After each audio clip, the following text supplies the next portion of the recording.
what I do is on Thursdays, I go back through every single bit of my notes, every one of them. What did I like here? What did I like there? Did this stand out? Did that stand out? Because to refresh my brain of everything that happened in the week that was. Tonight, I have 4 main bullet points. And to be real with you, there were some times that I didn't know if I was going to have an offensive, big moment. Now, I'm talking all about this in team periods, right? Like Kyron Lacey going up on Ashton Stamps and having that amazing catch. That's a wow me play. That's something that you write down. That was in one-on-ones and probably would have been a big thing if 11-on-11 didn't happen and the LSU defense just stood up. But we're going to walk through 4 main bullet points, and this is in no specific order in reference to how I think things are going. Right? Just not going to happen. But nevertheless, here we go. Saturday. So last Saturday, if you remember, we came actually on Sunday and did a show, and we broke down the 11-on-11 period and everything that had happened. We talked about how Harold Perkins stood out. We talked about how on a 3rd and 5, he shoots through the A-gap and gets a tackle for loss. We do talk about Caleb Jackson running over Whit Weeks, but in my humble opinion, that doesn't really matter. That situation happens when it forced a 3rd down and Harold Perkins on the very next play shoots through the A-gap again and hits Caleb Jackson for no gain. They got a punt. And I'm like, did they just hold them to a 3 and out? I'm thinking in my mind, did LSU just go 3 straight plays and hold this LSU offense to a 3 and out? And I'm like, all right, it's practice. Let's just see it happen again. Then it did. And I'm like, okay, so you've made 2 stops. Now, the second one, you gave up a field goal to Damian Ramos from 50 yards. Bang, good. If I'm going to have 2 drives of this defense to start off a game and you only give up 3 points, I don't know if I'm not going to take that.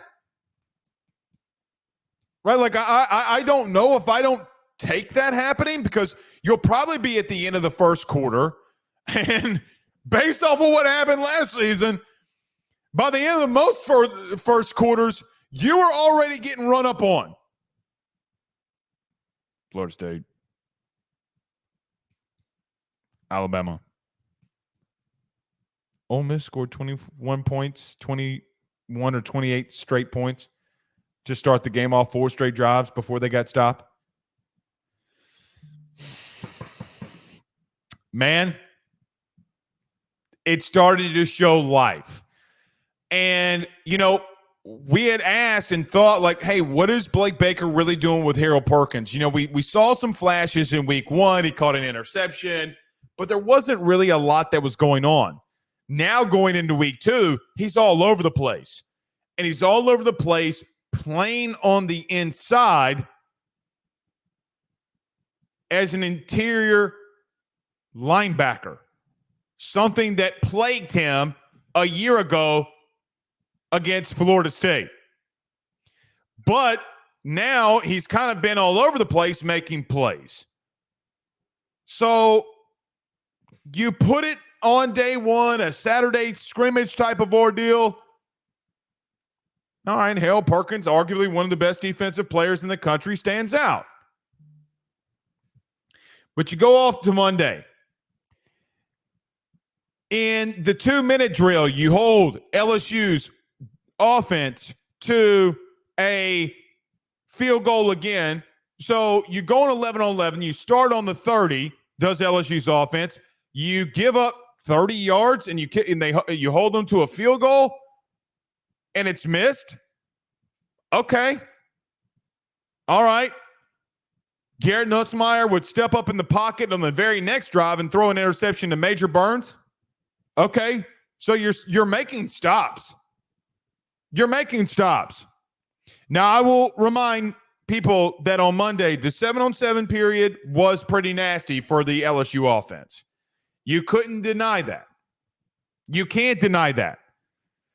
But I look at Tuesday, Harold Perkins, an 11-on-11 and 2-minute drill, is rushing the passer from the interior, from his interior defensive or interior inside linebacker spot. Knows that he's not going to get to Garrett Nussmeier on the sack, jumps up on a Nussmeier throw, bats the ball up, and Parashand picks it off on 4th down in a 2-minute drill.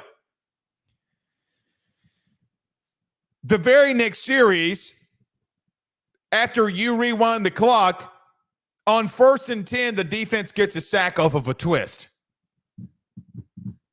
Then the media viewing portion was over, ironically. So you go Saturday, you go Monday, you go Tuesday, and you're like, okay, 7-on-7, this offense has really moved the football. Really moved the football. And they've had moments in the running game, right, offensively. Like, I look at Tuesday as an example. They open it up on the 3rd series. Caleb Jackson, 1st and 10, run, counter run right up the middle. Guys, he takes it for 75. Right? Like, 1st and 10 from the 25, simple counter right up the middle. He's not touched. He goes 75 yards and a score. Yeah. Like, that stood out to me. He continues to stand out to me. But when you're having a couple of explosive plays, which we'll talk about the offense about Wednesday, when you're having these big-time explosive plays, it's not missed. But when everything else is Harold Perkins out there making plays, you got Ashton Stamps out there getting a couple interceptions. And as Brian Kelly said yesterday in his press conference, guys, by our grading, Ashton Stamps has been the best corner this fall camp. He also has the most interceptions in this camp too. Yeah, we know. Like, we've seen him have 4. Now, 2 or 3 coming off of Nuss, 1 or 2 coming off of Ricky Collins. He's picked off both of them. So it's not just like a one quarterback type of ordeal. Maybe even has 5, if I remember correctly. I didn't count all of them because I remember one now that I'm thinking about it that he threw, that Colin Hurley threw and he picked off.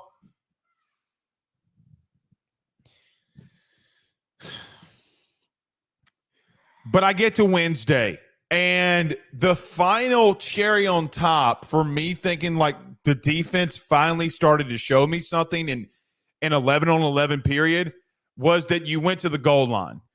And it's ironic because the last practice that we got to see was pretty much how the entire camp had gone, in the sense of that started off in the running game, this offense, explosive play in the running game, and then the defense steps it up and really starts getting going. You know, yesterday, Josh Williams, 1st and goal from the 10, breaks a tackle, cuts the ball back to the outside and scores. Right behind Will Campbell. But then I go 4 straight plays of a goal line period, 1st and goal from the 5, and you can't get 5 yards. By the way, with arguably the toughest running back in the conference and Caleb Jackson to bring down, you have Greg Penn and guess who again? Harold Perkins meeting Caleb Jackson at the hole in tackling drills, not letting him gain a yard. Yes, that is what was happening. So, man, I've been so inspired by the growth and development. Linebackers, safeties, corners, edge guys. The entire defense under Baker at the current moment to me feels like it's been better. It's been better. The only reason why I'm not running out here and saying, hey, this defense is in these 11-on-11 periods, man, when real bullets are flying, they locking shit down to some extent. I think that this defense might be back. You know, I took a pretty wild shot in the dark, and Blake Baker being a Broyles Award winner yesterday on the Ruffino and Joe show, I don't know if I don't start believing it to some extent. I don't know if I don't start believing what I'm seeing. But I look at the offense and hear Brian Kelly and see some of the same similarities that we are seeing offensively. And what ultimately holds me back is that all these explosive plays that they've given up. If the offense is going to be credited with something big, CJ Daniels, as an example, it would be the poster child of this. Every time on third down this week in team period, every single time that Nussmeier on third down needed something to happen and they converted, not that they didn't convert, when they converted, he was going to CJ Daniels over the middle on some type of slant, drag, whatever, and converting first downs. The explosive plays that the offense had is undeniable. But then when I met with everything else in between those, the defense is stepping up. I don't know who to say won the period. I lean defense, but I don't know. You know, this team reminds me of a really good fight. What do I mean? You know, sometimes in fighting, you have like a long fighter, like a tall fighter. Pause on the long. But that fighter who's bigger and got more range is going to try to establish a jab and utilize his range to his advantage. And I feel like that fighter has been like a Muhammad Ali, just like jab, jab, rope-a-dope. We're going to do some exotic things. We're going to do some very unconventional things.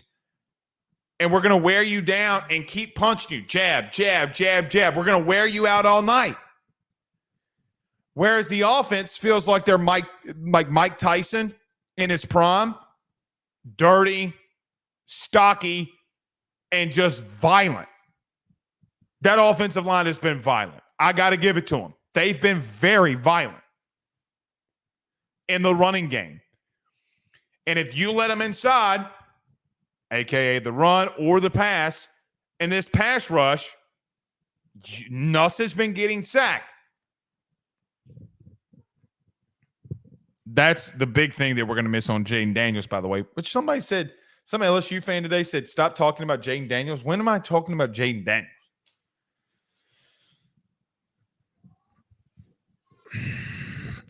I don't know. You would think the defense is more like Mike Tyson in this analogy, but it's not been. I see you, Spectrum. Which leads me to this. My player of the week. Because my player of the week is going to be Harold Perkins. And the reason it's going to be Harold Perkins is because every time the defense needed a stop, he was always there. You know, I think of the batted ball in the air that got picked off by Paris Shand. I think of the A-gap blitz where he tackles Caleb Jackson behind the line of scrimmage for a tackle for loss, 3rd and 5, big-time play.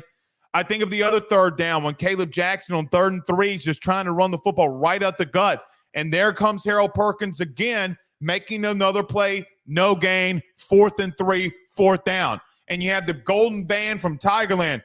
Bum, bum, bum, bum, bum, bum, bum. And you're getting hyped because Perk is in the inside making some shite happen. Don't want to curse in case we clip this, but some shite is happening. That is why I think for me this week, if there's a player that stood out the most to me, it'd be Harold Perkins. What they have him doing in the pass game and blitzing, I think his pass pro has been phenomenal because he set other guys up. offense so worried about what Harold Perkins is doing that you completely miss what's going on everywhere else. Braden Swenson's licking his chops. Now he's going up against the best left tackle in the country, maybe the best player in the country. Hasn't stopped him from making Nuss step up in the pocket, doing just enough on Will Campbell to make him step up, and Nuss has got to get rid of it pretty quickly.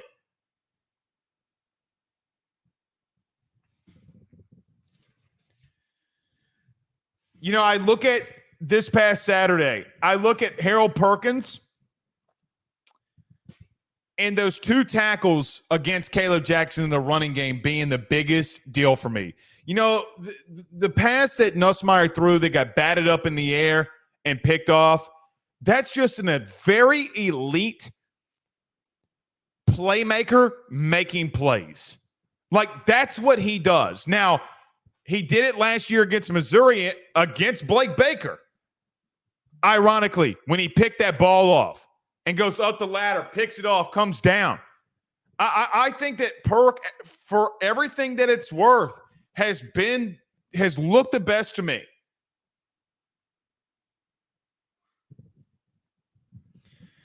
This past week,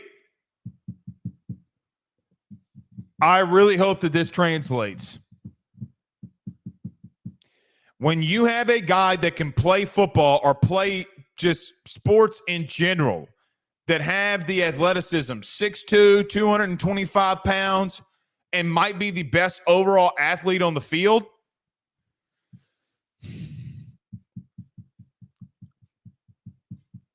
God, if this translates, man, he could have a massive year. I think Blake Baker is going to be one of those Broyles Award winners one day, if it's not this year, or he's going to be in the consideration at least. Because I think that you look at Harold Perkins so far through week 2 and say, hey, man, if that's the guy that you're getting on September the 1st, you start feeling somewhat better about your odds. How does an entire game go? How does an entire game go with Blake Baker utilizing Harold Perkins? Does Lincoln Riley out-scheme you and then you're back to square one? I don't know any of that. I think it's the biggest question mark that you face in the last 4 years, really, in LSU football.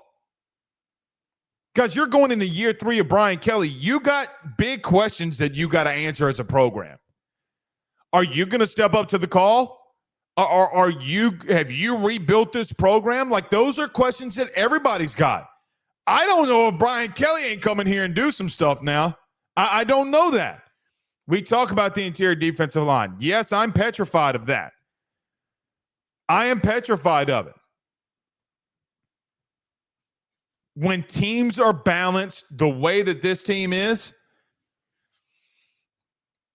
you start asking yourself questions about, like, hey, man, could you be a little bit better than you actually thought going into the year? Guys, great teams. You know what great teams have? Great teams have what you're seeing. Like, I'm going to tell you, if I could have scripted, how I thought or wished this camp would go, it would be probably about what I would have ultimately wished for. Like, hey, man, your offense is hitting big plays. Like, they got dudes, man. They're running the football effectively. You got the playmakers outside that are making some very sick plays, like very sick plays. But, man, you better not sleep on these DBs. You better not sleep on this linebacking unit. I know they've given up a lot of runs in the interior because that D-line's getting blown off the ball. But that edge position, Savion Jones doesn't look that bad right now at the current moment. Does he put it together? I don't know. I mean, he's had 2 sacks this camp, and he's not looked bad in doing it. You heard Brian Kelly. I agree with him from what we've seen right now. Guys, Brian Kelly is not lying to you in what he's saying. Everything that he is saying, we're pretty much translating out here to you. I don't think anybody has different takes than him at the current moment. I know that I certainly don't. I think everything that he said is exactly what we've seen. almost to a T. But the one thing that I ask or I wonder is there something that we're missing? Like, are all of these things in camp happening because we're missing something big and we're too excited about the season that we can't see the forest through the trees? I don't know. But Harold Perkins is going to be my player of the week. Multiple stops in run game, critical tackles for loss on third down, run game at inside linebacker on third down. They're not taking him off. Providing pass rush. Hasn't got to the passer, at least from what we've seen, or to the QB. But playmaker, he's batted balls in the air. He's played solid coverage. That's been Harold Perkins in a nutshell.